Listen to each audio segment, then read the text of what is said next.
Happy Sunday, everybody. V the Notary here. Hope you guys are having a great weekend. I know you guys are probably watching football.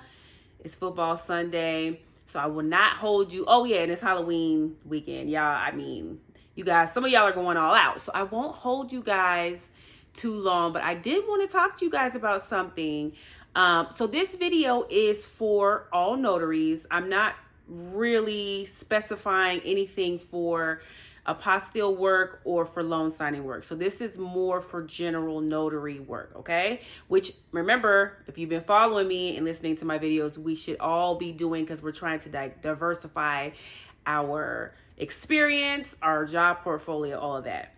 But I want to talk about travel fees, you guys, how to set them, you know, how to negotiate them, how you should go about doing all of that, and so much more. So let's get right into it. So travel fees. So when you're doing general notary work, we'll just table travel fees for just a minute or two. When you're doing general notary work, we all know that each state, for every stamp that you do, there is a specific amount that you can charge. You know, you can charge free or up to a certain amount. Where I live and where I do my notary work, it's $5. Some states are more. I know, again, you know, we always kind of reference Texas just because there's so many of y'all, and, you know, we love Texas. I want to say Texas is maybe, you know, $2 or $3 more than that. You know, some states are less, some are more.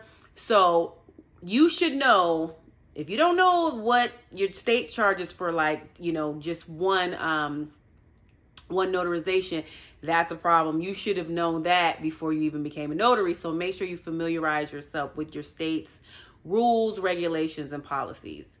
But yeah, so let's just say if you're going to meet up with a client and you have 4 notarizations, again, where I live, I can charge up to $20 for that. And that is just the portion for the actual notarization.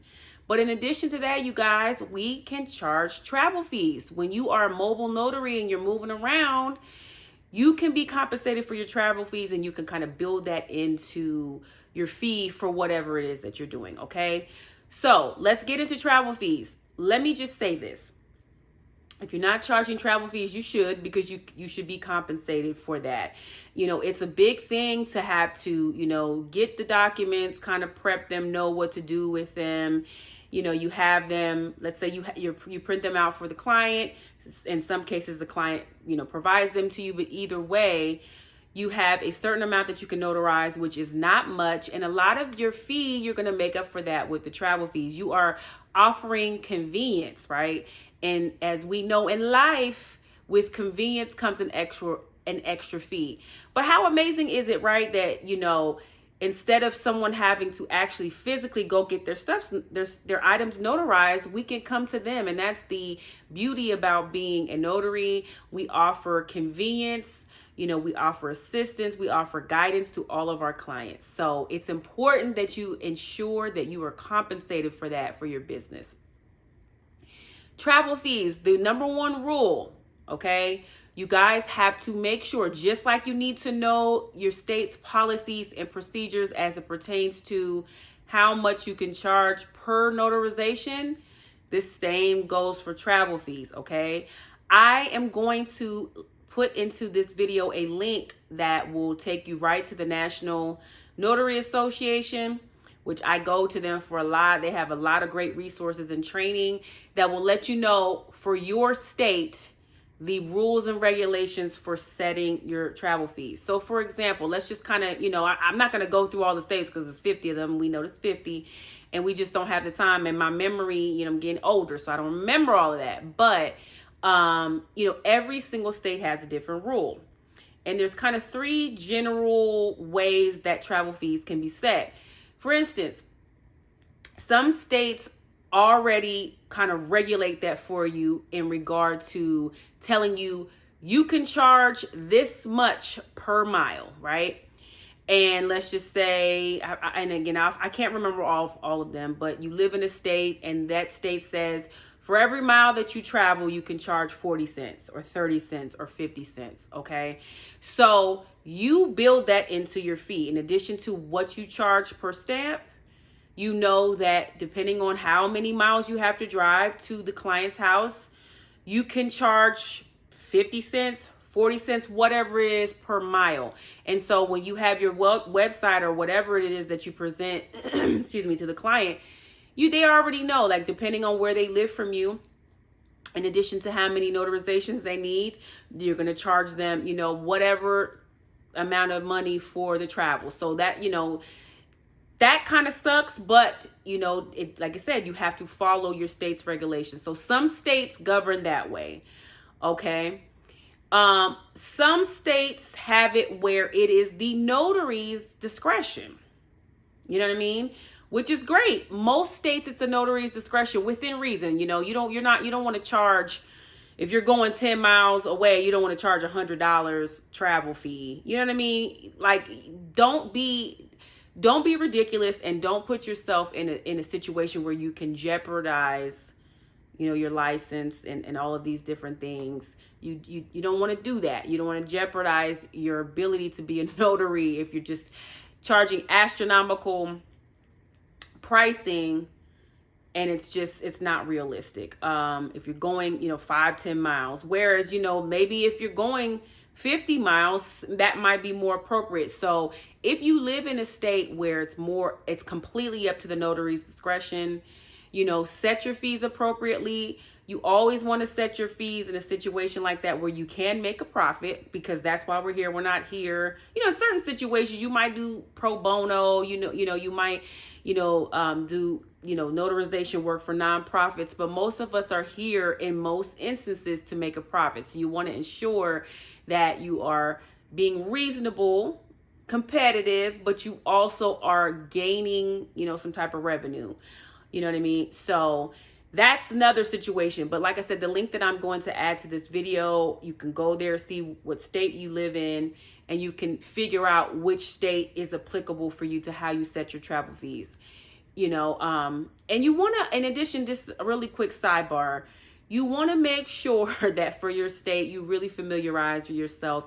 Most states have a handbook with the different rules and regulations on all the things that you need to know as a notary, the guidelines that you need to follow. I encourage all of you, regardless of where you live, to make sure that you memorize it for the most part, especially the most important things. And if you don't have things memorized as far as the guidelines and the regulations, that you have it saved so that you can go and refer back to it when you need to. So that's just a sidebar.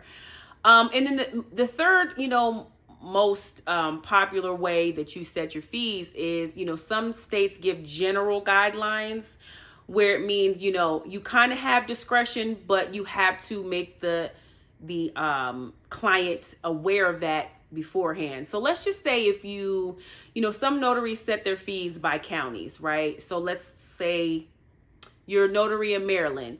Let's say you live in Prince George's County, but you know that if you're doing a notarization that's in Montgomery County, your travel fees start at, I'm just throwing numbers out there, $20 and up. You know what I'm saying? In a way to make sure that you alert your clients is, you have a price list on your website, make sure that they are able to get, a hold of that information via your Google business page. So that's another way that, and there are, quite a few states that allow you to do that. And that's also really good. But in addition to that, regardless of how your state, does it, whether they set it by the mileage, whether you have discretion, whether they have general guidelines, you want to make it a good practice anyways for travel fees, at least let them know how you'll be setting them. Let them know in advance. But if you live in one of those states where there are general guidelines, you absolutely need to make the client aware of that prior to going to the notarization. For instance, you don't want to accept a job, and then once you get there, the client doesn't know, and then you're like, oh, by the way, I'm going to charge you $50 for me to travel, and they're like, whoa, wasn't expecting that. That's what I'm referring to. You need to make sure that before any money, any of those exchanges take place and the agreement takes place, that they are aware of what you will be charging them for the travel fees. Okay. So yeah, I want you guys to make it, your business to, again, make sure you're aware of all of your state guidelines so that you follow those to the T. You don't want to jeopardize, your commission. So you want to make sure that you follow that to the T. And also use the different resources out there, like the National Notary Association. Like I said, I really, really look to them. They are great for guidance on all different type of topics. Anything that you can think of, for the most part, regarding being a notary, enhancing your business, helping your marketing, all of that. I am a member. I encourage you guys, all, if you are not a member, to join the National Notary Association. They need to go ahead and, sponsor one of these videos. I think I'm going to reach out to them because I definitely shout them out. But in all seriousness, like, they are a really, really good resource for all things notary, so that you guys are kept aware of that. So, it's hard for me to say, oh, if you live in Tennessee, set your fees this way. If you live in Arizona, set your fees this way, because obviously I don't live in those states. And all of these states have very different rules surrounding how you set your travel fees. But you guys, don't be out there just winging it, doing notarizations and traveling and not, charging a fee. That is my suggestion. If you really want to grow your business, you have to, be business minded and think, okay, everything that I do, how can I ensure that I make a profit? It's really important. Obviously you're benefiting them by providing them a service. You can kind of guide them through whatever type of documents they're signing. That is how you provide them a service. And by simply coming to them, I'm taking the burden off of you from finding a notary, from running around from bank to bank to whatever, you not having to go to UPS because some of those have notaries. You don't have to do any of that. I will come to you. You know what I'm saying? Like, I will make sure that I come to you. You don't have to burn gas. You could be in your nightgown, all of that. I will come to you and take the burden off of you.